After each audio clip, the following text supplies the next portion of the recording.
Bom dia, boa tarde, boa noite. Eu sou o Miguel Ângelo e vamos começar mais uma edição do Melhores Após Superlutas. E ao meu lado está ele, Fernando Keller, que além de repórter de Superlutas, é um entusiasta em apostas online. No programa de hoje vamos tratar das expectativas e possibilidades de lucro para o tão aguardado UFC 285. It's time!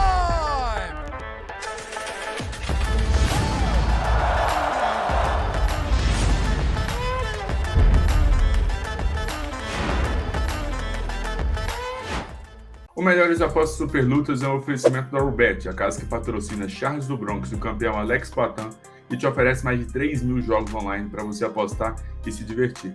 Lembrando sempre, o link do Rubet está no comentário fixado e ao apostar, aposte com responsabilidade, sendo que só é permitido para maiores de 18 anos. Senhoras e senhores, hoje teremos o Melhores Apostas especial. Falaremos da volta dele, o cara, a lenda Jon Jones. O ícone lidera a disputa de cinturão dos pesos pesados contra Ciryl Gane. Então vamos mostrar os destaques do UFC 285. Na luta principal, Jon Jones enfrenta Ciryl Gane. Valentina Shevchenko encara Alexa Grasso. Geoff Neal mede forças com Shavkat Rakhmonov. Bonico é rival de Jamie Pickett. E Viviane Araújo será adversária de Amanda Ribas. A luta principal do UFC 285 é histórica para a organização e para os fãs de MMA. De um lado, Jon Jones retoma a carreira depois de 3 anos de inatividade e estreia na categoria dos pesos pesados. Do outro lado, o ex-campeão interino da categoria, Ciryl Gane. Fernando Keller, qual é o peso dessa luta para a história do MMA? Com perdão no trocadilho, Miguel, é um peso muito pesado, cara. Porque se a gente coloca só o cinturão da divisão dos pesados em jogo, já torna a luta especial independente de quem esteja lutando. A gente está falando de uma das categorias historicamente mais populares da organização. Luta do Jon Jones, qualquer luta do Jon Jones é especial. Jon Jones em ação é luta grande. Só a presença do homem já faz a luta ser grande. Aí você junta 3 anos de inatividade, subindo para uma nova divisão, retornando ao octógono, contra o ex-campeão interino, cara, mistura esse bolo e a história está diante dos nossos olhos. É uma luta enorme, é uma expectativa gigantesca. Estou contando os minutos e segundos para chegar no sábado e mal posso esperar para ver esse duelo. Jon Jones retorna ao octógono após 1.120 dias de inatividade. Bonds é o recordista de vitórias em lutas por cinturão no UFC com 14 triunfos. Das 15 lutas por cinturão do norte-americano, apenas 3 duraram menos de 2 rounds e meio. Quando Ciryl Gane iniciou a carreira no MMA, Jon Jones já tinha 10 vitórias em lutas por cinturão. O francês possui a maior taxa de acertos de golpes significativos dos pesados, com 59,7% de precisão. Todas as últimas 5 lutas do ex-campeão interino duraram mais de 2 rounds e meio. Fernando Keller, já sabemos que agora é um momento difícil, mas estamos aqui para isso. Quem é o favorito para a luta principal do UFC 285? Que bom que você já adiantou, Miguel. É isso, cara. É um prognóstico realmente muito complicado de se fazer, porque tem muita coisa ali num campo meio nebuloso, né? No campo da imaginação, no campo do no campo do desconhecido. Porque a última impressão que a gente tem do Jon Jones é de 3 anos atrás e na divisão de baixo. Ninguém conhece o Jon Jones peso pesado. Talvez nem ele mesmo se conheça ainda. Então fica muito difícil fazer essa análise. Claro, tem coisas que a gente sabe. A gente sabe que mesmo nos pesos pesados, o Jon Jones tem a vantagem na envergadura, que é algo que ele sempre soube utilizar muito bem contra os adversários. Por outro lado, a gente sabe que o Jon Jones lutando contra caras de tamanhos parecidos com o dele, como foi o caso do Alexander Gustafsson na primeira luta, tende a ter uma missão mais difícil. Um pouco dessa vantagem se perde. A gente sabe também que o Ciryl Gane tem dificuldade com a luta de chão e foi botado diversas vezes para baixo pelo Francis Ngannou, que nem passa longe de ser um especialista no wrestling que o Jon Jones é. Mas fora isso, cara, é o que eu falei, a gente não sabe como vai estar a velocidade do Jon Jones. O gás a gente imagina que esteja como sempre foi, o Jon Jones sempre foi um cara muito capaz de lutar 5 rounds em altíssimo nível, até mais do que Ciryl Gane. Acho que o Ciryl Gane tem essa tendência a se cansar um pouco mais rápido, mas o Ciryl Gane, do lado dele, tem essa movimentação absurda. O cara é um bailarino no octógono, né? É um peso pesado que baila no octógono como se fosse um peso médio, no máximo um peso médio. Dá pra dizer que, em termos de velocidade, talvez o peso pesado Ciryl Gane seja mais rápido do que o peso meio pesado John Jones, quando lutava ali no auge. É difícil, cara. É difícil, mas assim, levando em consideração a dificuldade do Ciryl Gane em defesa de queda, de costas no chão, a gente sabe que o jiu-jitsu dele é deficiente. E o John Jones tem esse controle de posição por cima muito forte, tem a capacidade de queda muito forte. O Ciryl Gane vai ter o chute um pouco neutralizado, porque se ele chutar alto, o John Jones, é chance pro John Jones derrubar. Então eu vejo muito o Ciryl Gane chutando muito a perna do John Jones. Mas será que por 5 rounds isso vai ter o efeito desejado? Eu acho que em algum momento o John Jones consegue botar essa luta para baixo. E botando essa luta para baixo, é chuva de cotovelo para cima do francês. Complica muito. Então, por mais que seja um prognóstico muito difícil de ser feito, eu tô aqui com a vitória do John Jones para essa disputa de cinturão de pesados. Na luta co-principal teremos outra disputa de título absoluta no peso mosca desde 2018. Valentina Shevchenko busca a 8ª defesa de cinturão. Para isso, a campeã deverá superar Alexa Grasso. Fernando Keller, a mexicana já fez o suficiente para enfrentar ou desafiar a lenda do MMA feminino? Acho que não, Miguel. Sendo bem sincero, não vamos confundir as coisas. Eu acho que a Alexa Grasso é uma grande lutadora, tem um potencial absurdo, realmente muito boa, mas não acho que tenha feito o suficiente para ganhar essa disputa de cinturão, não. E tenho minhas dúvidas até se ela acha que ela fez o suficiente. Porque vale lembrar que depois da vitória dela sobre a Vivi Araújo, foi a última luta dela, ela mesma falou que talvez precisasse de mais uma luta de 5 rounds para se preparar para uma possível disputa de cinturão. Mas para mim a luta a ser feita seria a revanche entre Valentina Shevchenko e Taila Santos. A única lutadora que ofereceu perigo real à campeã peso mosca e que, convenhamos, que só não venceu a luta, ou pelo menos perdeu muitas chances de vencer a luta, por causa daquela cabeçada acidental que fraturou o osso do rosto dela. Então, para mim, faria muito sentido casar essa revanche. Eu não entendo porque não fez parte dos planos do UFC, casar essa revanche imediata entre Taila Santos e Valentina. É claro que sangue novo, carne nova é sempre interessante para movimentar a divisão, e Alexa Grasso preenche esses requisitos. Além de ser uma representante do México, que é um mercado muito forte para o UFC, invicta no peso mosca desde que subiu, acho que assim, não é um absurdo ela estar disputando cinturão, mas não acho que tenha sido no momento certo. Valentina Shevchenko busca a 10ª vitória consecutiva no octógono. 6 das últimas 8 lutas da campeã duraram mais de 2 rounds e meio. Das 9 lutas por cinturão da Kyrgyz no UFC, 5 foram para decisão de juízes. Alexa Grasso é a primeira mulher mexicana a disputar um cinturão do UFC. Das 10 lutas da desafiante no Ultimate, 8 chegaram à decisão de juízes. A mexicana está invicta com 4 vitórias desde que subiu para o peso mosca. Fernando Keller, quem investirá a coroa do peso mosca feminino ao final do UFC 285? Ah, Miguel, essa é um pouco mais fácil de responder do que a da luta principal, né? Com todo respeito a Alexa Grasso, como eu falei, é uma grande lutadora, não está ali à toa, é uma grande promessa da divisão, jovem ainda, 29 anos, tem um futuro brilhante, mas hoje eu simplesmente não consigo enxergar um cenário onde ela surpreenda a Valentina Shevchenko. Não é diferente do caso da Taila Santos, por exemplo, que também era uma zebraça, chegou na hora, deu luta para a Valentina e quase ganhou.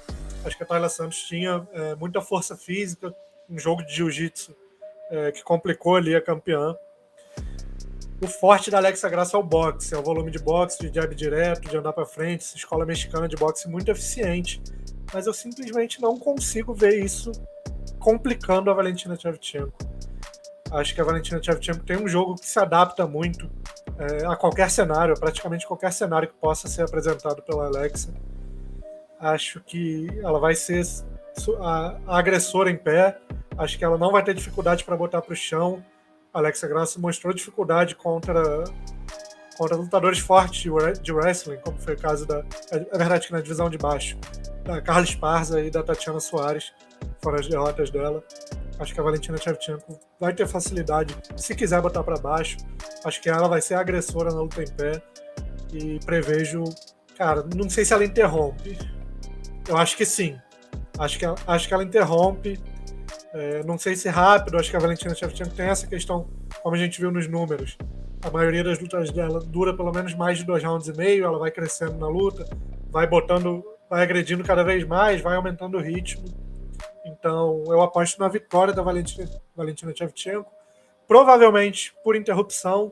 Se é para ser mais ousado aqui, eu imagino uma finalização da Valentina Shevchenko, e acho que talvez passe ali do terceiro round, da metade do segundo. Acho que não vai ser tão rápido, mas acho que ela vence por interrupção, provavelmente finalização, mas sendo superior em qualquer ponto da luta.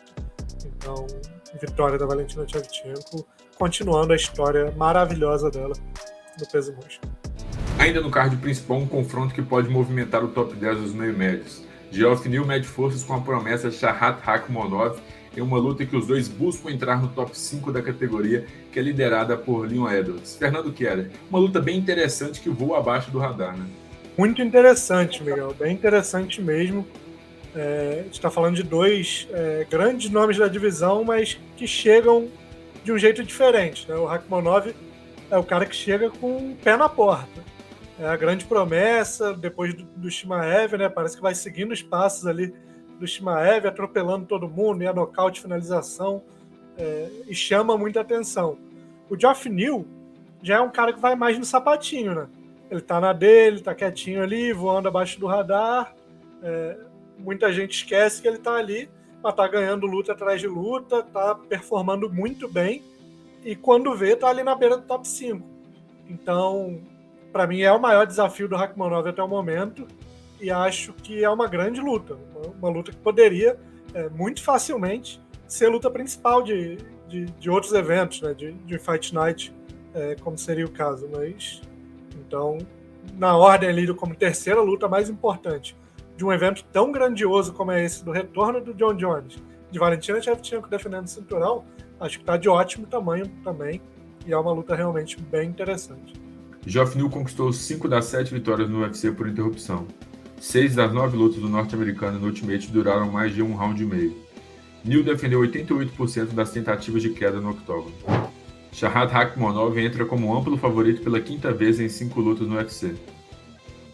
Todas as 16 vitórias na carreira do cazaque vieram por interrupção. 8 knockouts, 8 finalizações. 13 das 16 lutas do Rakhmonov duraram menos de 1 round e meio.